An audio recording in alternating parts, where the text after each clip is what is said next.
안녕하세요. 교통학계 TV 스페셜 프로그램 4.7 서울시장 보궐선거 교통정책을 듣는다. 인사 먼저 드리겠습니다. 저는 대한교통학회 수석 부회장을 맡고 있는 연세대학교 도시공학과 정지석 교수입니다. 이제 서울시장 보궐선거가 사흘 남았습니다. 분위기가 아주 뜨거운데요. 각 당 후보들이 내놓은 여러 정책 중에서 교통과 관련된 정책들은 시민 여러분의 삶에 직접적으로 연결이 되는 매우 중요한 사안입니다. 교통 전문가 집단인 대한교통학회에서 운영하는 대한교통학회 TV에서는 박영선 후보, 오세훈 후보, 박영선 후보가 서울의 교통정책에 어떤 생각을 가지고 있는지, 비전은 무엇인지 서울 시민 여러분께 명쾌하게 설명드리기 위해서 두 후보의 교통정책에 토론해 주실 전문가 두 분을 모시게 되었습니다. 아마 이번 선거는 지상파나 종편 등을 포함해서 우리나라 모든 방송에서 처음으로 교통정책에 초점을 맞추어서 토론하는 기회인 것 같습니다. 토론에 앞서 대한교통학회 이선아 회장님의 인사 말씀이 있겠습니다. 예, 오늘 우리 교통학회는 사상 처음으로 선거 공약 후보자 토론회를 개최하게 되었습니다. 바로 다음 주에 있을 서울시장 후보자님들의 대표적인 교통 공약을 놓고 양당의 추천을 받은 두 분의 토론자를 모시고 토론회를 개최하게 되었습니다. 우리 교통학회는 오늘의 이 토론회를 발판으로 하여 내년에 있을 대선에는 학회에서 사전에 주요 교통 공약을 마련을 하고 양당 후보자를 모셔서 토론회를 갖는 그런 계획을 추진 중에 있습니다. 아무쪼록 오늘 토론회 학회 여러분의 많은 관심을 부탁드립니다. 감사합니다. 먼저 오늘 자리해 주신 두 분을 소개해 드리겠습니다. 참고로 대한교통학회가 각 당의 교통정책에 관련 토론자를 요청했고 이에 두 분이 각 당을 대표해서 참석해 주셨습니다. 각 당을 대표해서 참석해 주신 교통 전문가 두 분을 소개하겠습니다. 먼저 기호 1번 더불어민주당 박영선 후보의 교통정책에 대해서 발표해 주실 모빌리티 정책연구소의 김창균 박사님이십니다. 네, 안녕하십니까. 기호 2번 국민의힘 오세훈 후보의 교통정책에 대해서 발표해 주실 서울과학기술대학교 김시곤 교수님이십니다. 반갑습니다. 네, 그럼 바로 토론에 시작하겠습니다. 이번 교통정책 발표회는 먼저 두 후보가 가지고 있는 서울 교통정책에 대한 큰 틀에서의 비전을 듣도록 하겠습니다. 핵심적인 생각을 간략하게 먼저 듣고 나서 사전에 준비된 서울의 교통정책에 대한 공통질문 3가지, 그리고 맞춤형 개별질문 2가지, 후보별 문제 제기와 답변을 각각 2가지에 대해서 발표자께서 직접 설명하고 토론해 주시는 방식으로 진행하도록 하겠습니다. 발표 순서는 1번 박영선 후보 측에서 먼저 시작하시고 이후에는 2번 오세훈 후보 측에서 해주시도록 하겠습니다. 질문에 따라서 순서는 바꿔가면서 진행을 하도록 하겠습니다. 정책 질문에 대한 발표 시간은 100초입니다. 100초가 지나게 되면 사회자가 발언을 갖다가 멈추게 할 것이고요. 그렇지만 100초를 충분히 이용하셔서 의견을 갖다가 개진해 주시기 바랍니다. 자, 그럼 본 질문 전에 각 후보별로 서울시 교통에 대한 비전에 대해서 핵심 철학을 포함해서 모두 발언 부탁드리겠습니다. 순서는 사회자 정권으로 기호 1번 박영수 후보 측부터 시작하겠습니다. 네, 저희는 대중교통과 보행자 중심의 교통정책을 우선 시행하고요.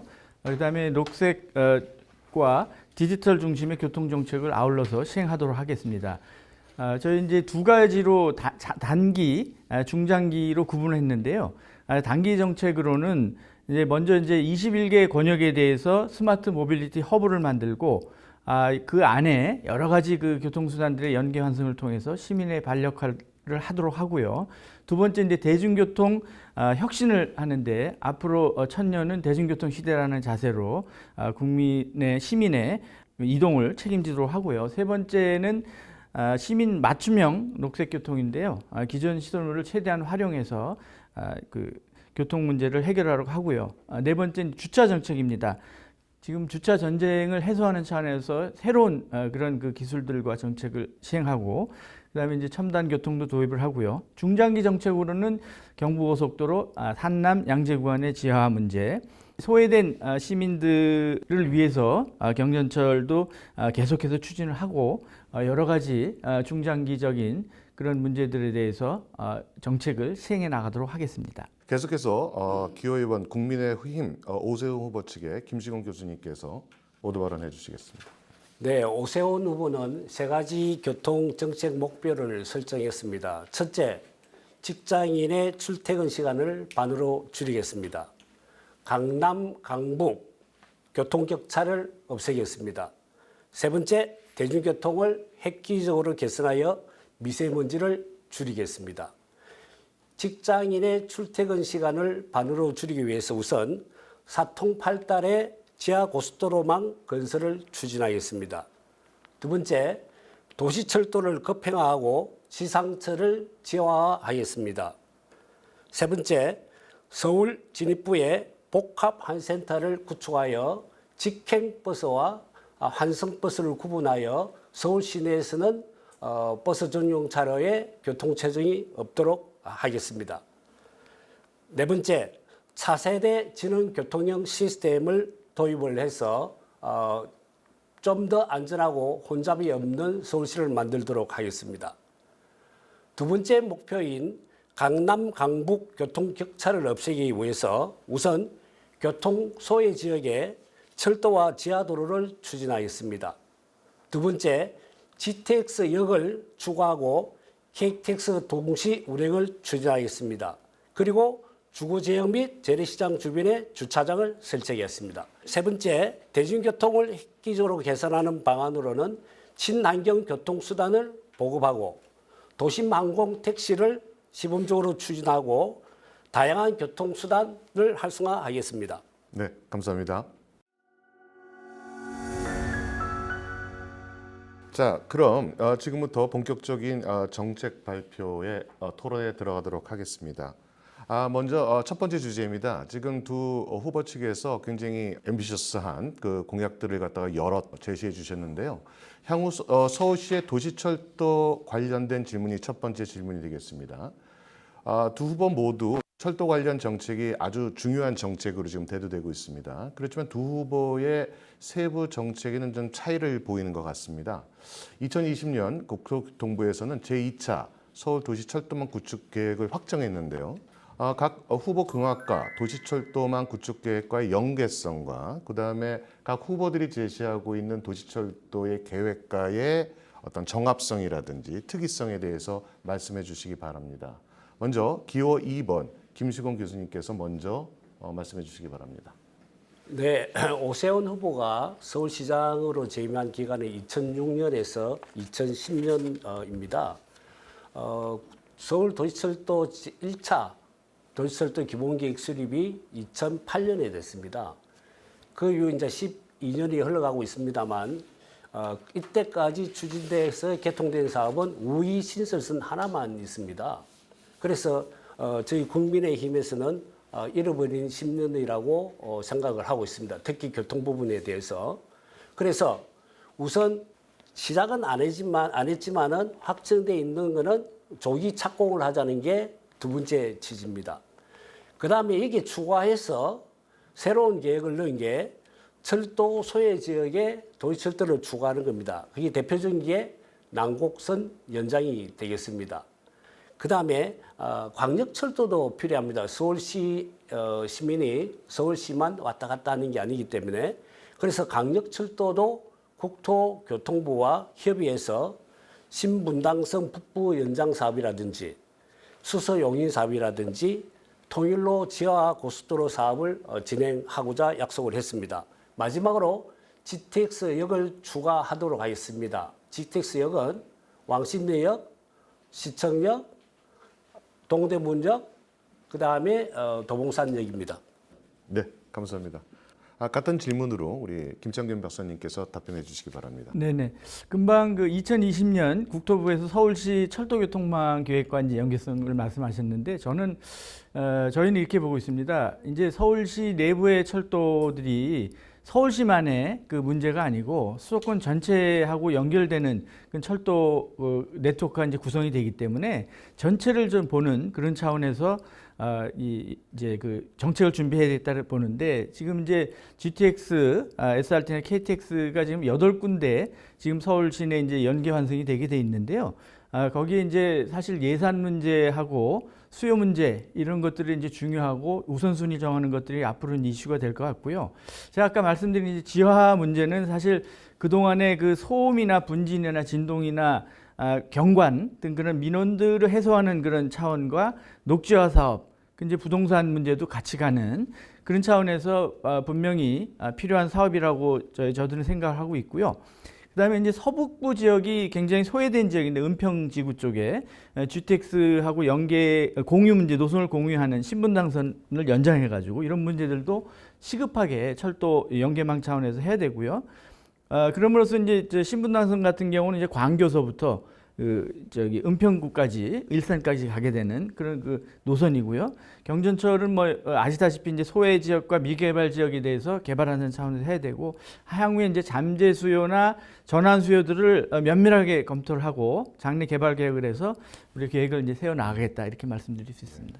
첫 번째 질문이 철도 관련 공약 질문이었다면 두 번째는 철도하고 같이 보완적 역할을 할 수 있는 도로 관련 질문을 한번 해보도록 하겠습니다. 두 후보께서도 도로 관련 계획에 대한 어떤 공약을 갖다가 제시하셨는데요. 이것도 또 좀 개념적 측면에서 좀 차이를 보이고 있는 것 같습니다.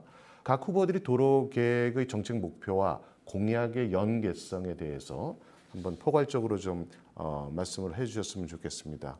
이번에는 기호 1번 박영선 후보 측 김창균 박사님께서 먼저 답변을 해주시겠습니다. 네, 먼저 이제 장기적인 측면의 도로 계획을 말씀드리겠는데요. 경부고속도로 이제 한남 서초 구간에 그 오래된 사실 그 수건 사업인데요. 한 20여 년 전부터 벌써 이제 계속해서 이야기해서 왔는데 왜 그 이유는 이제 경부고속도로 인해 가지고 지역이 양분이 되고 개발이 더뎌지고 여러 가지 그 문제가 있었고요.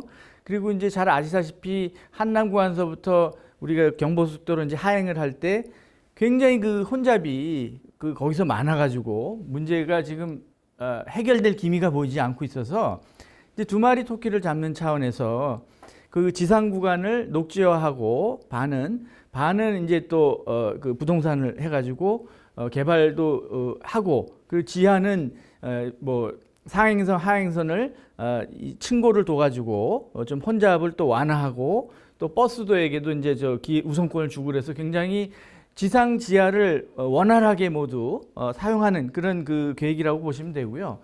단기 계획으로 저희들은 지금 연세로 같은 경우에 지금 대중교통몰을 해가지고 아주 성공적인데 저는 이제 그런 그 지역을 예를 들어서 뭐 대학로라든지 이런 이제 대중교통몰들을 좀 찾아서 할 필요가 있고 강남대로도 되고 그다음에 이제 혼잡 통행료도 지금 남산 터널이 지금 5% 정도가 면제가 되고 있는데 이런 문제들도 앞으로 계속해서 좀 개선을 해나가고 다른 대안을 찾아야 될 거로 생각합니다.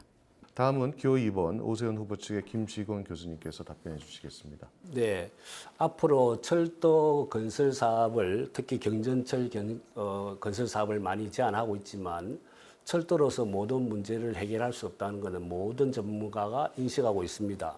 그런데 지상철도를 지하하고 도심을 재생하겠다는 큰 틀에서 볼 때 이 도로를 갖다가 또 지상으로 건설하거나 고가로 건설하는 건 맞지 않습니다. 그래서 큰 틀 차원에서 도로 확장은 지하 고속도로밖에 없다 이렇게 인식을 하고 있습니다. 그런데 이 지하 고속도로는 현재 진행되고 있는 게 두 군데가 있습니다. 서부 간선도로가 성산대교 남단에서 금천 IC까지 올해 개통이 됩니다. 약 한 10km 정도 되고요. 동부 간선도로는 강남의 청담하고 강북의 월계까지 약 한 20km 정도 되는데 이게 2026년 목표로 현재 설계와 건설이 진행 중에 있습니다. 또 저희들은 이게다가 더해서 시급하게 필요하다고 생각되는 부분이 통일로 지하는 저 은평 쪽으로 가는 길입니다. 그다음 이걸 연결해서 경부고속도로 양재 지하와 사실은 이게 서초구청장 조은희 구청장이 제안을 한 거죠. 그걸 받아들여서 이걸 추진하도록 하겠습니다. 그런데 이런 걸 갖다가 무조건 하는 게 아니라 이렇게 사통팔달 지하고속도로만 건설 기본계획을 수립을 해서 어느 게 우선순위가 있고 어느 건 어떤 식으로 설계해야 되는지를 상세히 검토를 하도록 하겠습니다. 역시 저 오세훈 후보 측에서 나온 공약도 상당히 자본 집약적인 어떤 사업이기 때문에 코스트를 어떻게 우리가 해결을 하느냐, 그다음에 경제성을 어떻게 확보하느냐, 뭐 이런 것들도 상당히 중요한 문제로 이제 대두될 것 같습니다. 공통점은 세 번째입니다. 지금 우리 교통시장에서의 교통수단도 다양화되고 있는 것 같습니다. 결국에는 이 새로운 교통수단이 현재 교통 시스템에서 또 그다음에 우리 일상생활에서 어떻게 파급이 되고 스며드느냐는 우리의 정책적 계획과 법적 뒷받침이 있어야 된다고 판단하고 있습니다.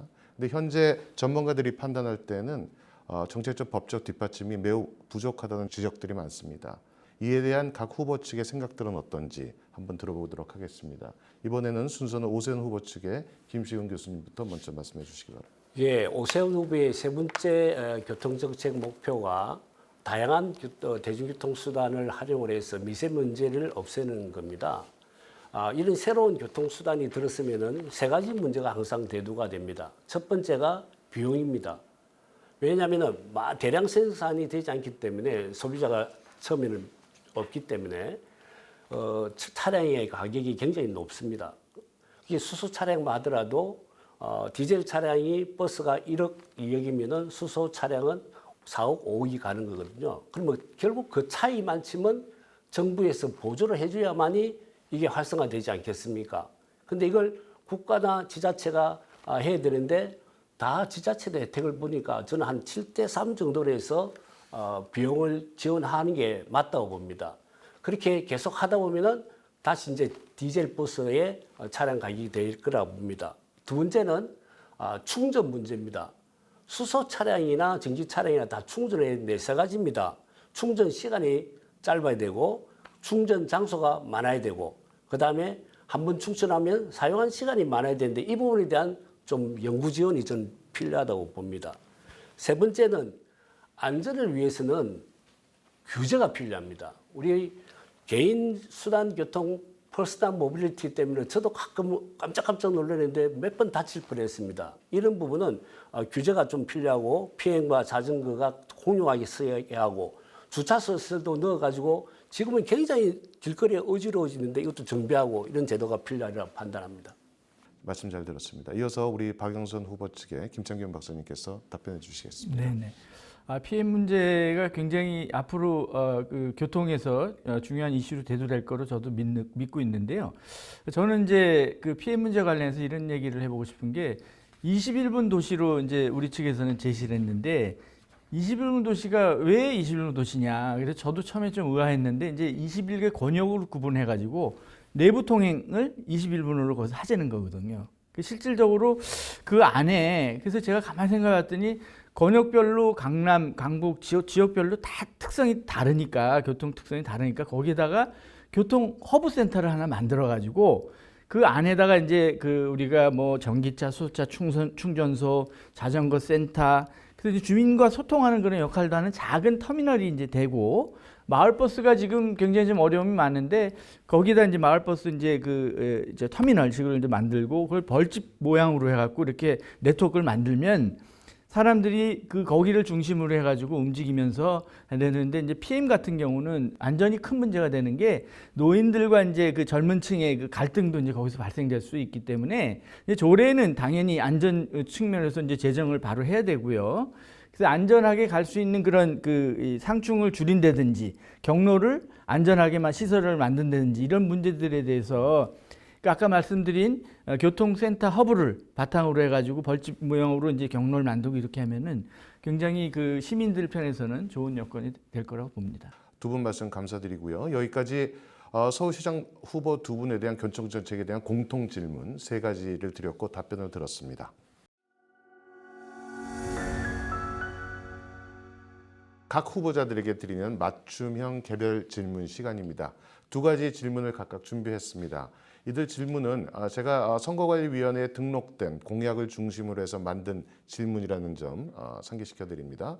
먼저 기호 2번 오세훈 후보 측 김시훈 교수님께 질문을 드리겠습니다. 오 후보님의 경우는 박 후보와 달리 많은 철도 사업 중에서 6가지 사업을 특정하셨습니다. 그러니까 아까 말씀드린 것처럼 서울시 도시철도 기본 계획에 있는 사업 중에서 6가지 사업을 이제 특정하셨는데요. 그 우선순위를 선정하신 근거가 매우 궁금합니다. 예를 들어서 우선순위 선정 근거가 5년 내 또는 사실은 1년 시장이지만 5년 내 실현 가능한 토대로 선정하신 건지 또는 정책 기조가 해당 노선들의 위치와 연관되어 있는 것인지 뭐 이런 것들 한번 설명을 듣고 싶고요. 특히 궁금한 것은 6개 사업 중에서 서울 서북 지역에 대한 경전철 사업이 좀 배제되어 있습니다. 배제된 어떤 특별한 이유가 있는지 좀 여러 가지 질문입니다만 한 100초에 맞춰서 답변 부탁드리겠습니다. 그렇게 하겠습니다. 오세훈 후보가 시장으로 재임할 때 2008년 서울시 도시철도 1차 기본계획이 발표가 됐습니다.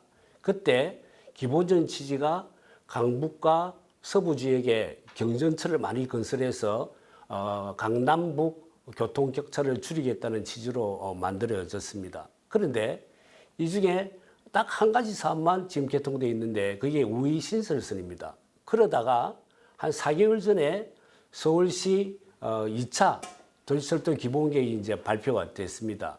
그때 이제 지금 오세훈 후보 때 2008년 때 했던 것 중에 하나가 빠지고 DMC선이 빠지고 나머지 강북 횡단선하고 그 다음에 네트워크 강화 차원에서 조금 연결하는 것선 3개하고 그 다음에 급행화하는 게 이렇게 들어 있습니다. 근데 지금 이 기준을 제시한 거는 기본적으로 처음에 2008년에 계획했던 게 아직 안 되니까 이걸 먼저 해야 되겠다는 그런 취지입니다. 결국은 강남 강북의 격소를 해소하기 위해서 2008년에 세답한 걸 갖다가 계획한 걸 갖다가 이야기하는 겁니다. 면목선 우이신설이라든지 남곡선 목동선 그리고 서부 쪽으로는 서부선 하나와 요번에 새로 들어간 강북 횡단선인데 서부선은 민자 접경선이 통과되고 진행되고 있고 강북 횡단선은 언급이 안 돼 있지 당연히 하는 겁니다. 이상입니다. 자, 두 번째 질문 연속해서 드리도록 하겠습니다. 제가 그 선거 공약 중에서 재미있고 관심 있게 본 것 중에 하나가 공영주차장 지하화 및 지상 공간 활용화 강화 공약이 있었습니다. 거기에 관련해서 질문 하나 드리겠습니다. 제가 조금 사전 조사를 한 바에 의하면 2019년 8월 1일부터 정식 운영에 들어간 관악초등학교 지하 주차장이 있습니다. 공영 주차장인데요. 약 소요된 건설 비용이 36억 원 정도 소요가 됐다고 합니다. 근데 오 후보의 공영 주차장 지하 예산은 2021년 기준으로 했을 때 130억 원이 제시되어 있어요. 근데 산술적으로 계산을 한다면 동일한 기준이 적용된다면 확보된 예산으로는 주차 면수가 한 545면 정도 되고 건설 기간도 턱없이 좀 부족하다고 판단이 됩니다. 그렇다면 이것이 과연 실효성 있는 공약이라고 할 수 있는지 서울시의 주차 문제를 해결할 수 있는 대안이 될 수 있는지 궁금합니다. 이에 대해서 100초 동안 설명 부탁드리겠습니다. 예, 굉장히 날카로운 지적이십니다. 이 주차장에 관련돼서 저희들이 고려해야 될 변수는 두 가지입니다. 첫 번째는 주차장의 형태, 두 번째는 주차장을 어떻게 건설하는지 건설 방식입니다. 주차장의 형태는 그냥 약간 버려진 땅같이 고수부지라든지 이런 데 활용할 수도 있고 방금 사회자가 예시를 들었던 학교 운동장 밑에 지하를 파서 만드는 방법도 있고 또는 현재 지상에 있는 주차장을 지하로 바꾸고 그 위에 땅을 갖다가 활용하는 방법도 있는 겁니다. 투자하는 방법은 공공이 투자하는 방법도 있고 민간이 투자하는 방법도 있는데 우리 사회자님이 지적하신 부분이 가장 비싸게 돈이 드는 주차장입니다. 그게 상부 운동장 그대로 두고 지상도 아니고 지하로 파서 주차장을 건설하기 때문에 많이 들은 그런 사례고 저희들이 제시한 거는 고수부지 그 다음에 기존 주차장을 지하로 바꾸고 위를 수익성 시설을 넣어가지고 돈을 재원을 마련하는 거. 그 다음에 짜투리탕 뭐 예를 들어서 5면 이자 이런 부분까지 활용하는 겁니다. 그래서 주차장은 기본적으로 돈을 받는 구조이기 때문에 민간 투자 사업을 하기 때문에 마중물 정도의 정부 재정이 있으면 충분합니다. 공기는 민간 투자 사업의 가장 핵심적인 게 지체 상금이 워낙 크기 때문에 공기를 늦출 수가 없어요. 이거는 저는 확신합니다. 마찬가지로 우리 박영수 후보 측에 개별 질문 두 가지 드리도록 하겠습니다. 조금 전에도 언급해 주셨지만 박 후보의 캐치프레이즈 중에 하나가 21분 도시입니다. 네. 굉장히 중요한 캐치프레이즈라고 생각이 되는데요. 21분 도시는 제가 이해하기로는 각 생활권을 분리해서 다핵화 구조로 만든다는 계획이라고 판단을 하고 있습니다. 그렇다면 제가 생각할 때 자연스럽게 지역 간 교통 또는 지구를 왕래하는 교통 등은 줄어들 것이라고 판단되는데요. 그렇게 되면은 앞서 설명해 주신 다양한 철도 사업들은 생활권 간 교통을 이제 강화하는 사업이 되는데요. 그 계획과 공약 간의 어떤 정합성에 좀 문제가 있지 않는가 이해가 되지 않는데 혹시 제가 잘못 이해하고 있는지 한번 설명 부탁드리도록 하겠습니다. 정확한 지적이시고요. 이렇게 보시면 됩니다. 투 트랙 정책으로 간다고 생각하시면 되는데요. 이제 21개 권역의 21분 그 통행 내부 통행 그리고 이제 나머지 그 외부 통행이 45분 통행.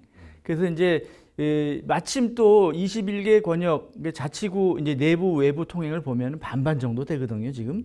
심지어 이제 아까 말씀하신 대로 내부 통행의 그 30%가 또 도보로 이용을 하고 있는데 앞으로는 그거를 이제 버스, 아까 PM, 자전거 뭐 이런 쪽으로 이제 활성화를 시켜주면 내부의 통행을 가능한 한 그 21분으로 맞춰가도록 하고요. 그래서 이제 다 전 권역을 한꺼번에 할 수는 없고 저는 가장 소외된 지역에 교통이 좀 열악한 지역에 그 시범 사업으로 좀 하는 게 맞다고 보고요. 학교, 병원, 상가, 주거, 공원을 순회하는 그런 벌집 구조 모양의 경로를 만들어 준다면 내부 통행이 이렇게 될 것이고 외부의 45분 통행은 지금 서울의 이제 외부로 그 한 지역 권역에서 다른 지역으로 나가서 통행하는 게 평균 한 45분 정도 되는데 아까 말씀드린 대로 광역 철도가 지금 8개역에 강남, 서초, 여의도, 수서, 창동, 청량리, 망호, 연신내 이렇게 되면은 환승 시간을 단축을 하고 편의성을 향상시켜서 그런 외부 통행에 대한 이 정책도 동시에 가는 투트랙 정책을 하겠다는 말씀입니다. 제가 잘못 이해한 건 아니네요. 맞습니다. 아주 정확하게 이해하셨습니다. 이제 두 번째 질문 드리겠습니다. 제가 그 공약을 살펴보면서 관심 있게 본 것 중에 하나가 박영수 후보 측에만 있는 공약인데 하나는 실시간 교통 체계와 관련된 겁니다. ITS죠. 이런 어떤 공약에서의 가고자 하는 방향, 특히 ITS에서는 어떤 거를 갖다가 추구하시기에 이런 공약을 하셨는지 좀 세부적인 내용에 대해서 좀 언급해 주시기 바랍니다. 교통정보센터장을 제가 한 4년 하면서 부족하지만 이제 느낀 점은 우리나라 그 교통정보 수준은 굉장히 세계적으로 훌륭하게 잘 하고 있고 지금도 잘해 나가고 있는데 왜 또 뭘 하려 그러냐? 제가 이제 최근에 이제 서울시를 비롯해서 수도권을 돌아다니다 보면은 내비게이션 정보가 많이 정확도가 떨어지는 걸 제가 느꼈고요. 그리고 이런 이유들이 이제 우리가 교통의 그 발생과 교통의 그 배분이 좀 굉장히 변하거든요. 시시각각. 그래서 또 물론 주거지도 바뀌어지고 그래서 그런 그 시대 상황에 맞춰 가지고 알고리즘이나 장비를 개선한다거나 운영 수준이나 모니터링을 해야 되는데 그런 것들이 굉장히 부족한 상태고 그 아울러 가지고 이제 이용자 중심으로 그러니까 지금 시스템 중심으로 정보를 내려보내는 거를 사람 각각 개인이 원하는 그런 정보들을 만들어주는 그런 체계가 전부 이제 돼야 되고 일부 시행되고 있지만 그리고 중요한 거는 지금 이제 교통정보 ITS를 다루는 기관들이 너무 제각각이에요. 공영 부분에서 예를 들면 서울시 국토부 경찰청, 도로공사 이렇게 각각이 똑같은 내용을 만들기 위해서 지금 정보 수집을 하고 생성을 하고 제공을 하고 있는데 이런 것들이 이제 합해야 되고 또 민간이 있는데요. 오픈 API 이런 것들을 제가 공유를 시켰지만 지금 이제 휴대폰 정보를 해서 앞으로 민간하고 어떻게 협력을 하는 것들이 중요하고 이제 빅데이터도 중요하지만 스몰 데이터 쪽에 또 이제 고민을 좀 해야 될 때가 됐다. 이렇게 저는 생각을 합니다.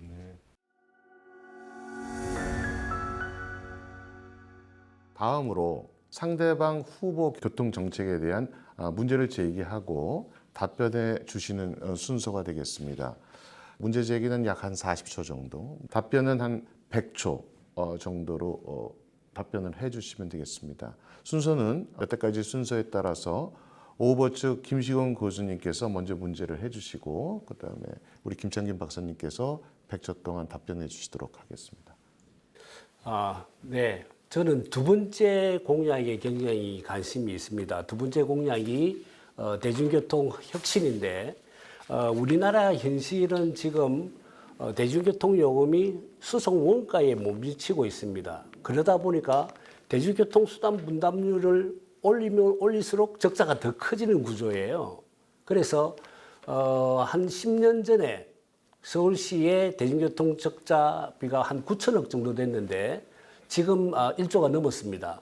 특히 작년은 코로나 때문에 훨씬 더 높아질 것 같은데 과연 이 적자를 해소하는 어떤 방안이 있는지 뭐 묘안을 좀 알고 싶습니다. 굉장히 중요한 질문 해주셨는데요. 답변 부탁드립니다. 지금 대중교통 관련된 그 아주 좋은 그 말씀을 주셨는데요. 저는 지금 좀 작게 생각을 합니다. 먼저 지금 가장 문제가 되는 게 그 우리가 이번에도 강남북 균형 발전이라든지 이런 이슈가 많이 나오는데 그 굉장히 소외된 지역들이 많거든요. 서울에 보면은. 그래서 저는 이제 마을 버스가 어떻게 되는지를 이번에 좀 제가 공부를 많이 했는데 보니까 그 2019년에 그 350억이 지원이 됐더라고요, 시에서. 그래서 이제 350억이 2배가 된 거예요. 2018년에서 2019년에 지원이. 그러니까 그렇게 지원이 나가는 게 사실 근거가 없는 게요. 지금 마을버스는 구에서 관리를 하게 돼 있는데 시에서 지원을 한 셈인데 그 7대3으로 이제 하자 지금 이러는데 잘 안 돼요. 그래서 세금이 나가고 있는데 저는 그 운영 상태가 지금 노선을 폐지한다든지 감축운행을 한다든지 뭐 늑장 출발, 승차고도 많이 일어나고 있기 때문에 시민들이 지금 고초를 겪고 있는데 그래서 이제 이런 마을버스를 교통 약자 중심으로 노선이나 배차 환경을 이제 개선을 해서 저는 공용화를 좀 검토를 하는 게 필요하다 이렇게 보면서 시내버스 이 공용화 문제가 마을버스가 되면은 이제 시내버스 지금 매년 적자가 약 평균 최근 10년 동안 3천억 정도 지금 되고 있는데 이게 이제 간접세 개념이거든요. 그러니까 이런 문제들도 어떻게 앞으로 요금 체계를 단순화하고 교통약자 편의성을 향상시켜서 저는 제2의 대중교통 개혁을 시작해야 된다. 이렇게 저는 말씀드리고 싶습니다. 이번에는 우리 김창균 박사님께서 우리 김시곤 교수님께 질문해 주시기 바랍니다. 네, 저는 그 지하고속도로 건설 계획에 좀 관심이 있는데요.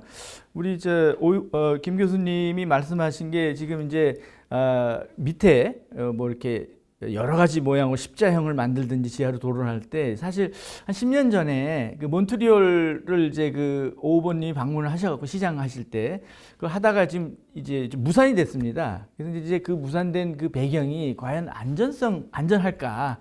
우리가 진출입할 때 그 안전 문제라든지 내부의 좀 불안감이나 이런 것들 어떻게 좀 준비하고 계신지 궁금합니다. 네, 답변 부탁드립니다. 예, 아주 좋은 질문이십니다. 저희도 그 부분에 대해서 공약을 준비하면서 많은 토의를 했습니다. 우선 가장 큰 차이가 뭐냐면은 철도는 양방향 다 한 터널로 지나갑니다. 그런데 지하고속도로는 반드시 상골입니다. 한 방향 따로 가릅니다. 절대 충돌이 일어날 수가 없는데 이제 추돌이나 하전이 일어날 수 있죠. 이게 가장 이제 큰 포인트인데 사고가 났을 때 대피를 어떤 식으로 하느냐면은 양쪽 굴에 250m마다 옆쪽 굴로 갈 수 있는 구멍이 있어요. 그 다음에 750m마다 차가 회전할 수 있는 구멍이 있어요. 그래서 한 곳에 사고가 났을 때는 1km 이내에서 다 대피가 가능하도록 되어 있습니다. 그 다음에 수직구라는 게 역할이 있는데 그게 그 안에 이제 매연을 갖다 빨아당기고 또 좋은 공기를 밀어넣고 합니다. 그런데 이 수직구 옆으로 또 어느 간격으로는 엘리베이터가 설치되어 있어요. 그래서 사람이 왜냐면 RC하고 IC는 한 3km, 5km 정도 되니까 IC까지는 못 나가잖아요. 그래서 모든 수직구는 아닙니다. 그래서 엘리베이터 타고 빠져나갈 수 있도록 해놨습니다. 그래서 결국 화재가 난다 하더라도 또 측면으로 분사되는 시설이 있어요. 그 화재를 진압하는.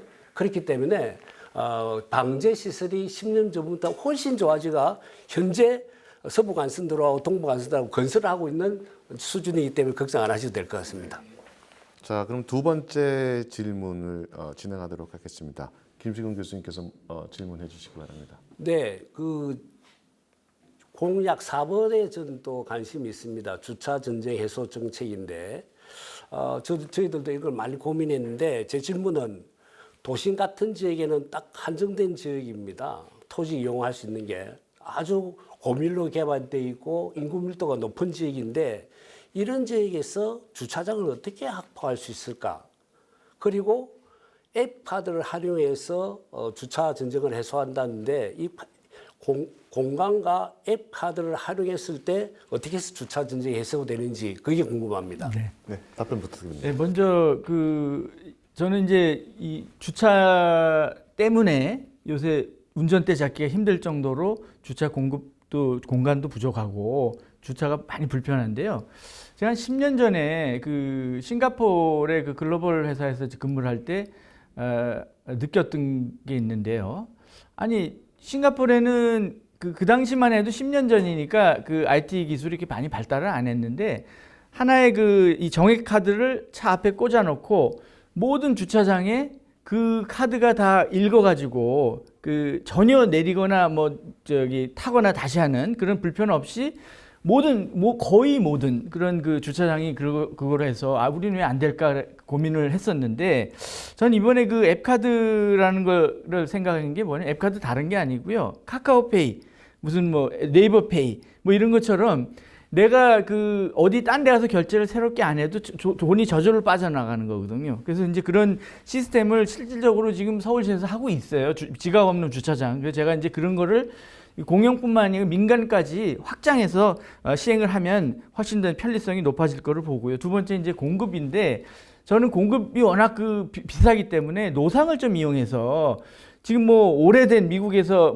여러 가지 오랫동안 시행을 했는데 이제 이미 중구, 송파구, 관악구에서 지금 시행을 하고 있어요. 노상 주차장에 허용을 하고 거기서 이제 이 시스템을 통해 갖고 하는, 그래서 앱카드 비대면 방식을 해서 공유 주차 제도를 활성화하자, 이렇게 이제 저는 생각합니다.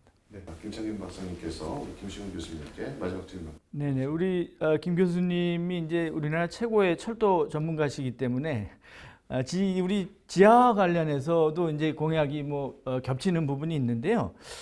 제일 중요한 게 이제 과연 재원 조달을 어떻게 하느냐. 우리가 지금 저쪽에 가자역 그쪽에 경의선 지금 해갖고 연트럴 파크에서 성공했는데 어떤 좋은 그런 보관이 있으신지 한번 듣고 싶습니다. 네, 이게 정말 좋은 질문이십니다. 이게 철도 지상에 있는 철도로 지하를 내리면은 실제 설 수 있는 땅은 역 근처밖에 없습니다. 그럼 길쭉으로 하여 이 길쭉한 데는 공원화할 수밖에 없는데 재밌는 게 있어요. 도시철도는 지하하면 그 땅이 서울시 건데 일반 철도를 지하하면 그는 국토부나 국가철도공단이나 코레일 거예요. 근데 서울시에서 한다는 이야기는 대부분이 2호선 일부분 빼고는 다 일반 철도예요. 그걸 지하를 하면 땅 주인은 서울시가 안 되는 거예요. 그렇기 때문에 일본의 어떤 도심개발과 철도를 같은 사업으로 보고 돈을 같이 씁니다. 이런 방법으로 해서 저는 가칭 대도시 도심철도 지하 및 도심재생 추진 특별법을 해야 된다고 생각합니다. 그래서 지상부 개발 이익금을 지하하는 공사비에 넣어야죠.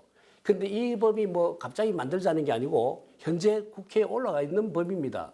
더 중요한 거는 지상철을 지하하자는 거는 지금 박영선 후보나 오세훈 후보나 다 공작을 하는 거기 때문에 저는 이 법이 이번에 통과되리라고 봅니다. 그 다음에 한 20조, 30조가 드는데 실제 지상부에 돈이 되는 구간은 서울역 부근하고 창동 부근입니다. 그런데 이 부분을 갖다가 지하하면 돈이 남아요. 그래서 저는 도시철도 지하사업 특별 회계를 만들어 가지고 전체 구간을 한꺼번에 한 계좌로 사용할 수 있도록 하는 게 필요하다고 봅니다. 네, 두 후보 모두 말씀 잘 들었습니다. 두 분 말씀을 듣다 보니까 주요하게 생각되는 세 개의 키워드가 정리가 되는 것 같습니다. 두어 모두 대중교통에 대한 방점을 두셨습니다. 철도 정책과 또는 버스 정책 모두 이용자 중심의 대중교통에 대한 정책이었고요. 두 번째는 지하 공간에 대한 화두였습니다. 지하 공간을 어떻게 활용하고 지상 공간을 갖다가 어떻게 활용해서 이 좁은 어떤 국토를 갖다가 어떻게 활성화할 수 있느냐에 대한 얘기가 있었고요. 세 번째는 이용자 중심의 주차 정책에 대한 이야기가 있었습니다. 시민들이 가장 불편해하는 서울시 공간은 바로 주차 문제라고 얘기할 수 있겠습니다. 그래서 어느 후보가 이번에 서울시장이 되든지 간에 이 키워드 3개를 중심으로 해서 공약이 실천될 수 있기를 바라는 마음입니다. 지금까지 각 후보들이 생각하고 있는 서울시 교통정책에 대한 귀중한 말씀을 드렸습니다. 이제 마지막 당부의 말씀을 1분씩 해주시고 오늘 토론을 마무리하고자 합니다. 네. 지금 우리 이제 사회자님이 말씀하신 대로 저는 철저하게 시민 중심의 교통 정책을 하는 게 저희 그 공약이고요. 안전성, 편의성을 위해서 이제 보행자와 대중교통 중심으로 가야 되겠고, 아까 한 가지 제가 이제 녹색 그린 그 뉴딜이나 디지털 뉴딜 정책과 발맞춰 가겠다고 말씀을 드렸는데, 한 가지 빠진 게 상암지구에 자율자동차 이제 시범지구를 만들어 가지고 운영을 하는 그런 생각을 가지고 있고요. 지금 그 녹색교통지구라 그래갖고 강남, 여의도, 한양, 도성 이렇게 돼 있는데, 이런 것들을 통해서 이제 더욱더 디지털과 보행자 대중교통 중심으로 가야 되겠는데, 저는 아까 말씀드렸던 강남북의 균형 발전은 교통 균형 발전부터 시작을 해야 되고, 그리고 이제 복지 차원에서 우리가 교통 복지 차원에서 인프라 건설이 아니고 해야 되고, 서울 모빌리티를 이번 기회에 만들어 가지고 학회에서 리더십을 가지고 그런 모든 아이템들을 정책화하는데 주도적으로 참여하는 그런 그 기회가 됐으면 합니다. 네, 말씀 감사합니다. 네, 움직이는 모든 것은 교통이라는 책을 우리 김장윤 교수님이 폈어요. 저도 그 100% 이제 동감합니다. 저희 교통이 우리 일상생활에 미치는 영향은 아주 지대합니다. 그래서 앞으로 모든 이런 우리 지도자를 뽑을 때는 교통 정책에 따라서 선택할 수 있는 어떤 기회를 갖는 해서 너무 고맙고, 두 번째는 이런 여야를 떠나서 제가 보고도 지금 박영선 후보 쪽에 몇 개의 공약은 본받을 만한데, 이거는 좀 통 큰 정치로 뭐 똑같습니다. 누가 되더라도 좀 배울 만한 거는 통권 정치로 좀 받아들였으면 좋겠다는 거고요. 제가 마지막으로 다음에 내년 3월 9일하고 6월 1일은 대통령 선거와 또 서울시장이 있는데, 그때는 직접 후보가 나와서 이런 토론을 했으면 좋겠습니다. 감사합니다. 마지막으로 우리 대한교통학회의 위상을 높여주셔서 고맙습니다. 네, 감사합니다. 네, 서울시장 선거 이제 정말 며칠 안 남았습니다. 오늘 각 당에서 추천하신 전문가 두 분을 모시고 짧지만 심도 있고 귀한 말씀을 잘 들을 수 있는 시간이었습니다. 다시 한번 감사드립니다. 지금까지 우리나라에서 교통에 대한 고민과 생각을 제일 많이 하는 모임 대한교통학회에서 준비한 4.7 서울시장 보궐선거 방송 특집 교통정책을 듣는다였습니다. 오늘 참석해 주셔서 감사합니다. 네. 감사합니다.